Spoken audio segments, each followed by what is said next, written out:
સુરતના વરાછામાં વેપારીઓ અને મહાનગરપાલિકાની ટીમ વચ્ચે ઘર્ષણ થયું। વરાછાના ધરમનગર વિસ્તારમાં ગેરકાયદે ઊભી રહેતી લારીઓ હટાવવા દબાણ શાખાની ટીમ પહોંચી હતી।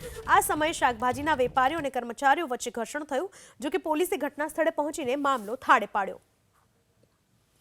સુરતના વરાછાની ઘટના, શાકભાજીની માર્કેટમાં વેપારીઓ અને પાલિકાના કર્મચારીઓ વચ્ચે ઘર્ષણ થયું। લારી હટાવવા બાબતને લઈને ટીમ અને સ્થાનિકો વચ્ચે ઘર્ષણ થયું હતું।